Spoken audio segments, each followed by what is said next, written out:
আসসালামু আলাইকুম, সবাইকে আরেকটি নতুন ভিডিও শুভেচ্ছা। আমরা অনেকে আছি যাওয়ার আগে আমাদের বিভিন্ন ধরনের পুলিশ ক্লিয়ারেন্সের প্রয়োজন হয়। তো সেক্ষেত্রে আমরা পুলিশ ক্লিয়ারেন্সের জন্য যখন আবেদন করি, অনেক ক্ষেত্রে দেখা যায় আমাদের আবেদনটি রিজেক্ট করে দেয়। তো অনেকে আমরা আসলে জানি না যে কোন কারণে আমাদের আবেদনটিকে বারবার রিজেক্ট করা হচ্ছে। তাই আজকের ভিডিওতে আমি তুলে ধরেছি কীভাবে আপনারা আপনাদের সেই ভুলগুলোকে সংশোধন করে আপনারা আপনাদের আবেদনটি সঠিকভাবে প্রয়োগ করবেন। তাই অবশ্যই ভিডিওটি স্কিপ করবেন না, ভিডিওটি শেষ পর্যন্ত দেখবেন। আর ভিডিওটি যদি ভালো লেগে থাকে অবশ্যই আমার চ্যানেলটিকে সাবস্ক্রাইব করে দিবেন। এখন আমি আপনাদের সাথে শেয়ার করব সেই গুরুত্বপূর্ণ 6টি ভুলের কথা, যেগুলো অবশ্যই আপনাকে ঠিক করতে হবে। তো চলুন আমি আপনাদেরকে একটি একটি করে দেখিয়ে দিচ্ছি। বন্ধুরা, আপনারা দেখতে পাচ্ছেন এখানে আমি 6টি কারণ তুলে ধরেছি। সেই 6টি কারণের মধ্যে সর্বপ্রথম যে কারণটি হচ্ছে সেটি হলো ইনফরমেশন ভুল দেওয়া।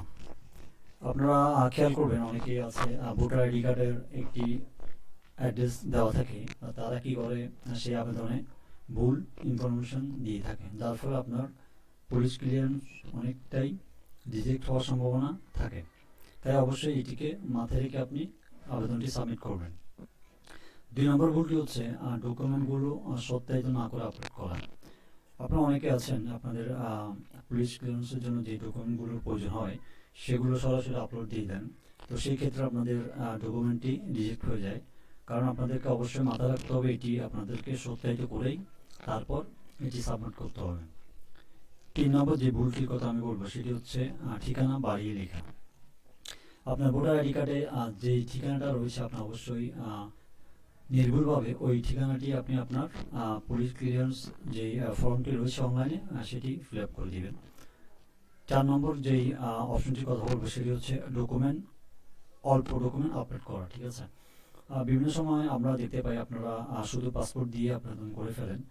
সেক্ষেত্রে আপনার আবেদনটি রিজেক্ট হওয়ার সম্ভাবনা 100%, কারণ এখানে যে ডকুমেন্টগুলো আপনাকে সাবমিট করতে হবে অবশ্যই এগুলো আপনারা অনলাইনে এগুলো একটি একটি করে আপলোড করে দিতে হবে। তাহলে আপনার এগুলো যাচাই বাছাইয়ের মাধ্যমে আপনাকে এটি অ্যাপ্রুভ করে দিবে। তাই অবশ্যই ডকুমেন্ট অল্প কোনোভাবেই আপলোড করা যাবে না। 5 নম্বর যে ভুলটির কথা বলবো সেটি হচ্ছে থানা ঠিকানা ভুল দেওয়া। অনেকে আছেন আপনারা সঠিকভাবে থানার ঠিকানাটা দেন না, যার ফলে আপনাদের এই পুলিশ ক্লিয়ারেন্সটি রিজেক্ট হওয়ার সম্ভাবনা থাকে। 6 নম্বর যে ভুলটির কথা বলবো সেটি হচ্ছে চালান কপি ভুল অথবা স্পষ্ট আপলোড করা। অনেক সময় দেখা যায় আপনাদেরকে যে চালান কপিটি দিয়ে থাকে সেটির সাথে আপনারা অনলাইনে যেই ফর্মটি ফিল আপ করেন সেটির ঠিকানার সাথে কোনো মিল না থাকে, অথবা আপনারা অনেক সময় দেখবেন আপনাদের চালান কপি দেওয়ার পরে আপনারা এটিকে ফটোকপি করান। ফটোকপি করানোর পর অনেক সময় দেখবেন যে আপনার ফটোকপিটি ঠিকমতো আসে নাই, কারণ আপনার লেখাগুলো অনেক সময় ঝাপসা থাকে। তো অনেক ক্ষেত্রে এই ধরনের স্পষ্ট কোনো ডকুমেন্ট যদি আপনি আপলোড করেন সেই ক্ষেত্রে আপনার পুলিশ ক্লিয়ারেন্সগুলো রিজেক্ট হওয়ার সম্ভাবনা অনেকখানি বেড়ে যায়। তাই আপনি যদি এই ভুলগুলোকে এড়িয়ে চলেন, আমি আশা করি আমি এখন যে ভুলগুলোর কথা আপনাদেরকে বলেছি আপনারা যদি সঠিকভাবে এই ভুলগুলো সংশোধন করে পুনরায় আবেদন করেন, খুব সহজে আপনারা আপনাদের পুলিশ ক্লিয়ারেন্সটি হাতে পেয়ে যাবেন। তো আজকের ভিডিওটি আশা করি আপনারা অবশ্যই ভালো লেগেছে। যদি ভালো লেগে থাকে অবশ্যই আমার চ্যানেলটিকে সাবস্ক্রাইব করে দিবেন। ধন্যবাদ।